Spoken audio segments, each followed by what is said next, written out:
বিগত 15-16 বছর আওয়ামী লীগ সরকার থাকাকালীন দেখলাম যে সাবেক যে কমিটিগুলো ছিল ওনাদেরকে ম্যানেজ করে এবং কিছু অসাধু প্রশাসনের কর্মকর্তাকে ম্যানেজ করে এখানে বহুতল ভবন অনেক হয়েছে।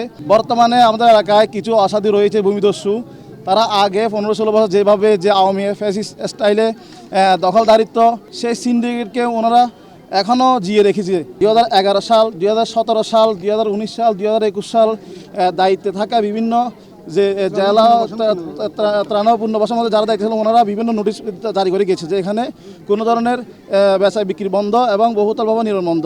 এর 3 দিকে সাইনবোর্ড থাকা সত্ত্বেও ভূমিদস্যুরা আগের সেই স্টাইলে কিভাবে প্রশাসনকে বৃদ্ধাঙ্গুলি দেখিয়ে অথবা কার যোগসাজকে কাজে লাগিয়ে ওনারা এখনও এই বহুতল ভবনগুলো নির্মাণ করে যাচ্ছে এবং যে ভূমি দখলের যে বিষয়টা ওনারা এখনও জারি রেখেছে। আমরা চাই এই এলাকায় যে বহুতলের যে ভবনগুলো হচ্ছে এগুলোর অবৈধ স্থাপনা এগুলো ধ্বংস করা হোক, এই কাজগুলো বন্ধ করা হোক।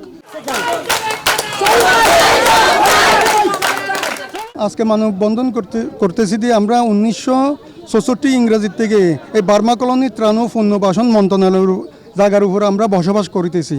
আমাদেরকে আমাদের আব্বাকে ওই 4 শতক করে জায়গা দিছে এখানে থাকার জন্য, বসবাস করার জন্য।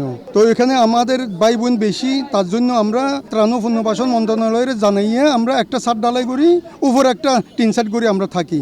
এখন কিছু ভূমিদস্যু বাইরে থেকে আসি আমাদের জায়গা টাকা পয়সা দিয়ে দখল করি ওই 4তলা 5তলা বিল্ডিং বানতেছে। ফাঁসের প্রতি যারা কাঁচাঘর আছে এরা কষ্ট পাইতেছে, এদের ইট পড়তেছে, পানি পড়তেছে, এদের সব কিছু এদের উপর অত্যাচার হইতেছে। ডিসি মহোদয়কে আমরা অনুরোধ করছি এটা একটু তদন্ত করে এটা ব্যবস্থা নেওয়ার জন্য।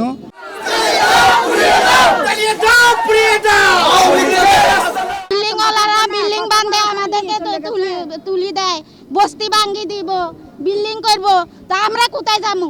বিল্ডিং এর থেকে পানি পড়ে, তারপরে জানালা দিয়ে ময়লা ছিটা মারে, জানালা দিয়ে পানি মারে আমার ঘরের পাশে, ছাদে দেখে উঠে দেখেন দুনিয়ার ময়লা বিল্ডিং এর থেকে মারতেছে। কিছু বললে আরো ওরা ইয়ে করে উঠাই দিবে, এগুলো প্রতিবাদ করে না, এখন আমাদেরকে উঠাই দিবে। আমাদের